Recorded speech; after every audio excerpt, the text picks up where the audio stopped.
Happy Sunday, guys. As we get deeper into this holiday season, I understand your lives become busier and busier, but I don't want you guys to take your foot off the gas pedal when it comes to coming into the gym and working on your fitness. While you may not be able to get to the gym as often as you normally do based on your schedule and all that stuff, I want you to continue to still come, all right? Don't totally back off or not come to the gym simply because you can't be all in. It's not an all or nothing thing, all right? So if you can give me 2, maybe 3 days a week as opposed to your typical 4 to 5, that's still better than 0, all right? So don't get out of the habit of fitness. It's going to make it really difficult to change gears and revamp, and I really discourage you waiting till January to work on your fitness goals, all right? January is just another month. I understand it feels like hitting the reset button, and we'll definitely focus on that once we get there, but don't take your foot off the gas pedal in December. You can let off, but don't take it completely off, if that makes sense.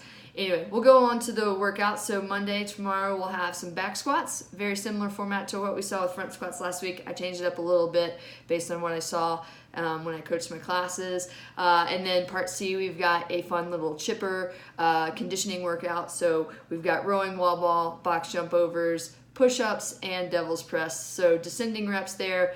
Devil's press, I needed a challenging movement for 10 reps, and devil's press came to mind. How about that? I think the seed was planted earlier this week. Time cap on that, 16 minutes. That's going to be tight if you're not pushing yourself, or maybe you push yourself too much when it comes to the scaling or not scaling. So let's try really hard to scale to an appropriate weight, height, all those different things so that you can finish the workout. If not, you're just going to miss out on some devil's press, which is really sad.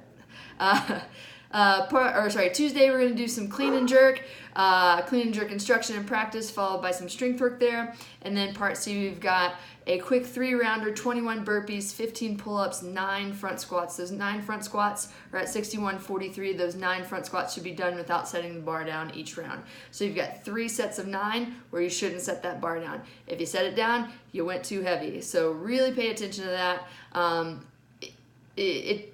That workout's I want it to be kind of fast and furious. I put a 16-minute cap on that. You should be able to finish in time, even if you set the bar down. But again, I really want you guys to push yourselves and not set the bar down, and don't put too much weight on that bar that requires you to have to rest. Wednesday, we're going to practice toes to bar for 10 minutes just to really hammer in some of the skills behind the toes to bar. Very similar to what we've been working on when it comes to pull-ups, so that hollow and arch or Superman position.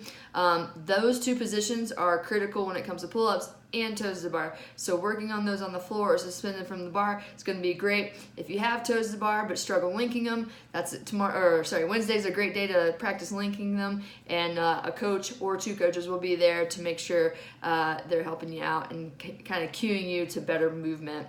We have an alternating EMOM on Wednesday with toes to the bar, dumbbell lunges, and double unders. We are not scoring the EMOM. EMOMs, like I said last week, tough to score in general, and I just want you to focus on getting the best workout possible and not worrying about numbers and keeping track or anything like that. I want it to be about a solid 30-40 seconds of work with 20 to 30 seconds of rest, because that is a long EMOM on Wednesday. So resting each minute is going to be important. So last week we had a 15-minute EMOM with short little spurts of rest. This one's going to be a 24-minute EMOM, so definitely need some more rest there. Thursday we've got some, I'm introducing pen lay rows. I did them myself on Saturday and thought it was a good movement to introduce to you guys. Floor seated knee tucks, and then some lateral jumps over parallel. So the lateral jumps that we saw in conditioning last week, we're actually doing them outside of a conditioning format, just to really focus on moving from side to side, moving laterally, which we don't really get to do much in the CrossFit gym or just in general in our lives. So kind of cool to practice that. I've put running in on Thursday in hopes that the conditions are going to be right. If it's snowy or icy, you're not expected to have to run. I want your safety to be priority number 1. So hopefully it'll be nice and dry for you guys. Maybe a little chilly for the morning classes, but hopefully we can get outside and run, because I need some vitamin D. Friday, Monster Mash. I've got a guided warm-up. The Monster Mash has Amanda in it. That's a really high skill workout, 975 ring muscle ups and squat snatches. doesn't get too much more high skill than that, so don't be discouraged if you can't do those movements or really need to super scale down. And then we've got 15-12-9, clean and jerk and chest to bar pull up, and then down from that, squat, clean, and push up for part C. So ideally, the barbell's loaded with the same weight across all three parts. I realize squat snatches could be a very big limiter. You can clean and jerk well beyond what you can squat snatch, so you can change out the weights if needed.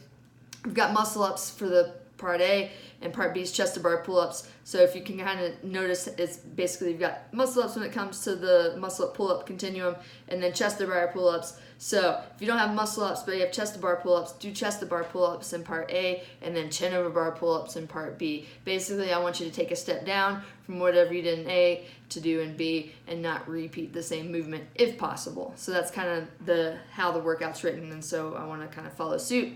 Saturday, real fun. 3 10-minute AMRAPs, 10-minute workouts with a partner, one partner working at a time. We've got plate ground overhead and overhead plate lunges for the first one. Part B, we've got burpees over the dumbbell and alternating dumbbell snatches for the second one. And then finally, the third, part C, is 10 minutes of just planking. You can go side plank, regular plank, hands, elbows, whatever, but you and your partner just trade off. So partner 1 is holding while partner 2 is resting, and then you guys switch for 10 total minutes. So I'm interested to see how that works out. I'm actually kind of excited to do it myself. Sunday, we've got quality work with landmine press, ring rows, and strict toes to bar. I understand we went over toes to bar on Wednesday. We're going to try to work on the strict strength of them on Sunday. There are some options and scales because strict toes to bar are very difficult. Kipping toes to bar are difficult. Strict are even harder. So part B, we've got every 5 minutes for 15 minutes workout involving a row, bike, run, or ski, basically some sort of cardio, and then you'll go into single arm dumbbell push press and pull-ups. So if we have a giant Sunday class, I will have you guys start on a 2.5-3 minute delay to clear people off the ergs and off the bikes and all that good stuff. So hope you guys have a great week. Get to the gym. I know it's busy, but get to the gym, and hopefully I'll see you there. Bye, guys.